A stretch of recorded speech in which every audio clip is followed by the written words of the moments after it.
Nitong mga nakaraang araw, kumalat ang balitang merong arrest warrant na ang ICC laban kay Senator Bato de la Rosa.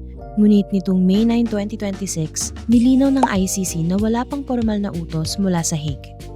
Ang pagbaha ng ganitong balita ay patunay ng pagkauhaw ng mga Pilipino sa pananagutan.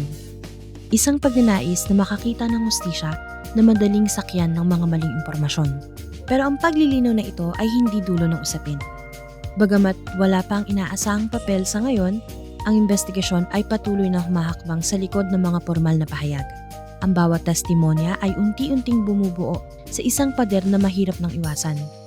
Hindi man ito dumarating sa bilis ng gusto natin, hindi rin ito tumitigil sa pag-usad hanggat sa marating nito ang dulo ng proseso. Sa kabila nito, hindi naging kampante ang ating otoridad. Kinumpirma ni DILG Secretary John V. Cremulya na nakahanda ang PNP para sa anumang senaryo.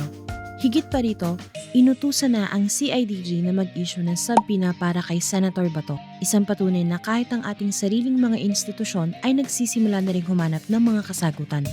Ang subpoena na ito ay bahagi ng sarili nating proseso dito sa Pilipinas.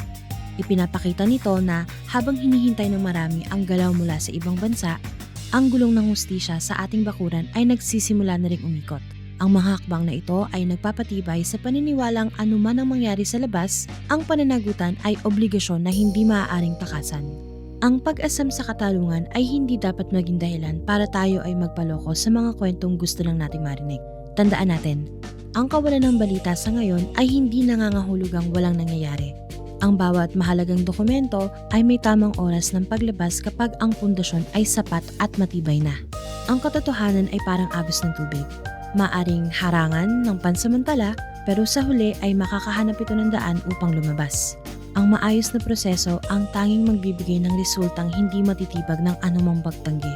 Bilang mamamayan, ang ating pagbabantay ay hindi dapat magmula sa galit, kundi sa tiwala na ang hustisya, gaano man katagal, ay laging dumarating sa tamang pagkakataon.